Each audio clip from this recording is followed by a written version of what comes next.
Good afternoon दोस्तों। आज हम करेंगे यूनिट जो सेकंड है उसको अच्छे से कवर अप करेंगे। इसमें सिर्फ यूनिट सेकंड से रिलेवेंट क्वेश्चंस हैं, ठीक है। तो यूनिट सेकंड यदि आपने अच्छे से पढ़ ली है तो इसको एक बार रिवाइज करिएगा। टेस्ट सीरीज से आपका रिवीजन हो जाएगा, ये मानकर चलिए आप, है ना।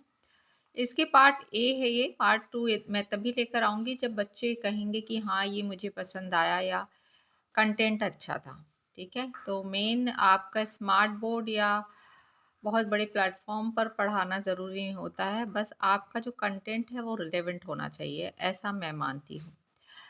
तो आप सभी से वीडियो स्टार्ट करने से पहले अनुरोध रहेगा कि चैनल को लाइक, कमेंट और सब्सक्राइब ज़रूर करें। जो नए देख रहे हैं उनसे मेरा निवेदन है, और कमेंट ज़रूर किया करें। आप लोग कमेंट करने में पता नहीं क्यों कंजूसी करते हो, और लाइक तो फिर छोड़ ही दो। स्टार्ट करते हैं कि statutory grants are provided under which article of the Indian constitutions. Statutory grants के बारे में पूछा गया है कि वो हमें किस कॉन्स्टिट्यूशन के तहत सरकार को ये अथॉरिटी देती है कि वो ग्रांट्स दे, मतलब कि जैसे स्कूल्स हैं या कोई किसी भी स्कीम्स के लिए हुआ, अनुदान देने का जो उनका पावर है वो किस अनुच्छेद के तहत आता है। तो वो आता है आर्टिकल 275, है ना। आर्टिकल 275 जो है वो पावर देता है गवर्नमेंट को। एक सेकेंड, है ना। इसके बाद मध्य प्रदेश लोक सेवा आयोग जो है उसके जो अध्यक्ष है उसकी नियुक्ति कौन करता है। मध्य प्रदेश लोक सेवा आयोग के अध्यक्ष की नियुक्ति कौन करता है, तो वो करते हैं कौन, राज्यपाल। कौन करते हैं, राज्यपाल। वो भी एक पैनल होता है, उसकी रिकमेंडेशन पे करते हैं।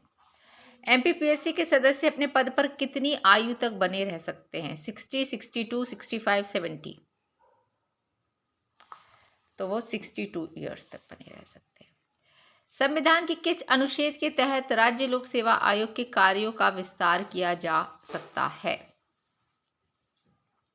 320, 321, 322, 323। तो ये कमेंट बॉक्स में करके बताइएगा कि संविधान की किस अनुच्छेद के तहत राज्य लोक सेवा आयोग के कार्यों का विस्तार किया गया है, ठीक है। नेक्स्ट ले लेते हैं हम। आरटीआई एक्ट के तहत सामान्य सूचना प्राप्त करने की समय सीमा कितनी है, तो वो कितनी है, 30 दिन। विशाखा बनाम राजस्थान राज्य मामला किस वर्ष का है, 1992, 1997, 2001, 2013। तो वो है 1997। रैगिंग रोकने के लिए किस समिति की सिफारिशों को सर्वोच्च न्यायालय ने अनिवार्य किया, कोठारी समिति, राघवन समिति, यशपाल समिति, वर्मा समिति। तो राघवन समिति। लोकपाल संस्था की जननी किस देश को माना जाता है, तो ये मुझे नहीं लगता, बहुत ही ज्यादा इजी क्वेश्चन है, स्वीडन। मध्य प्रदेश में मुख्यमंत्री हेल्पलाइन का नंबर क्या है। ये छोड़ दो कि वो पूछ लेंगे कि भैया कब आई थी, तो ये सबको पता है कब आई थी। यदि सबको पता है तो कमेंट करके बताओ कि मध्य प्रदेश में मुख्यमंत्री हेल्पलाइन कब लॉन्च हुई थी, किस डेट को और किस सन को लॉन्च की गई थी, ठीक है। दोनों चीज़ बतानी है। मध्य प्रदेश में मुख्यमंत्री हेल्पलाइन का नंबर क्या है, तो वो है कितना, 181, ठीक है।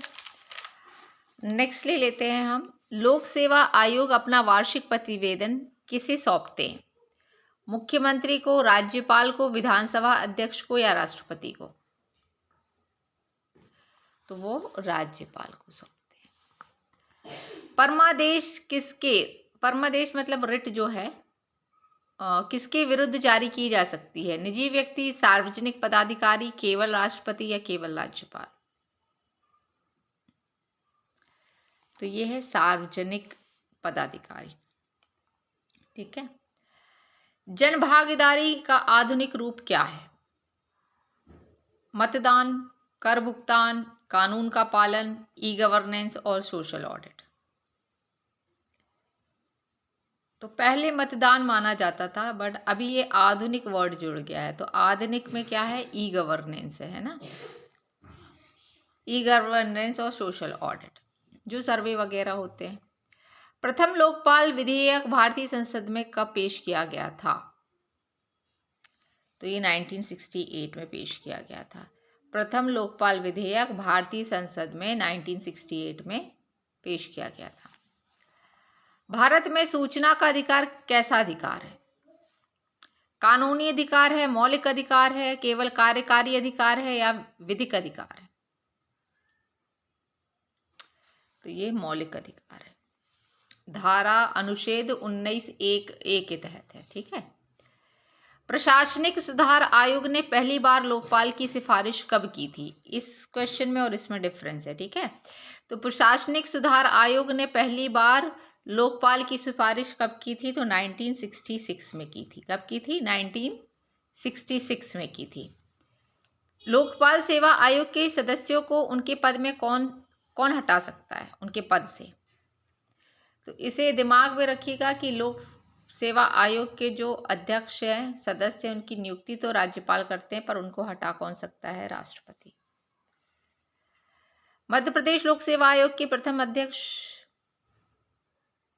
कौन थे? कमेंट बॉक्स में बताओ। हर आंसर नहीं दूंगी मैं, बहुत इजी क्वेश्चन है ये, सारे आंसर्स नहीं दे सकती मैं भाई, बहुत ही ज़्यादा इजी क्वेश्चन है। नेक्स्ट ले लेते हैं। ठीक है। यूजीसी द्वारा रैगिंग विरोधी नियमों को कब अधिसूचित किया गया था? तो ये 2009 में किया गया था। ठीक है। लोकपाल शब्द का सर्वप्रथम प्रयोग किसने किया था? तो LM सिंघवी जी ने किया था। LM सिंघवी जी। लोकपाल समिति में कुल कितने सदस्य होते हैं? जिस बच्चे ने पढ़ा हो वो कमेंट करके बताएगा कि लोकपाल समिति में कुल कितने सदस्य होते हैं।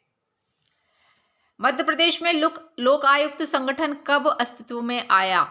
तो फरवरी 1982 में आया था। मध्य प्रदेश में लोक आयुक्त संगठन का अस्तित्व में कब आया था? तो फरवरी 1982 में आया था। मध्य प्रदेश की पहला लोकायुक्त कौन है? कमेंट करके बताइएगा। भारत के संविधान का कौन सा अनुच्छेद कंसोलिडेटेड फंड के लिए संबंधित है? तो यह अनुच्छेद 266(1) है। ये कंसोलिडेटेड फंड के लिए है और ये जो है ये कंटिजेंसी फंड के लिए है। ठीक है।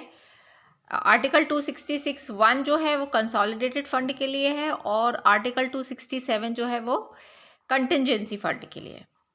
ठीक है। ये थोड़ा अजीब क्वेश्चन है। सूत्रकाल में विद्याव्रत स्नातक किस विद्यार्थी स्नातकों को कहा जाता था? तो ये समावर्तन संस्कार को समाप्ति। ये याद करने वाला क्वेश्चन है, फैक्चुअल है एक्चुअली ये। तो ये आज के क्वेश्चन थे। जिन बच्चों को पसंद आए हों लाइक और कमेंट ज़रूर करें, तभी मैं पार्ट बी लेकर आऊँगी कि हाँ इस यूनिट के मैडम, अभी मुझे पता है बहुत सारे क्वेश्चंस रह गए हैं, पर आप लोग कमेंट ही नहीं करते हो, कोई डिस्कशन ही नहीं होता है। तो आप कृपया करके मुझे कमेंट करके बताइएगा, तो ही मैं पार्ट बी लेकर आऊँगी, क्योंकि इतना ईजी पेपर में नहीं आएगा। ठीक है। तो ये तो जस्ट आपका रिवीजन था, आपने पढ़ा भी है कि नहीं।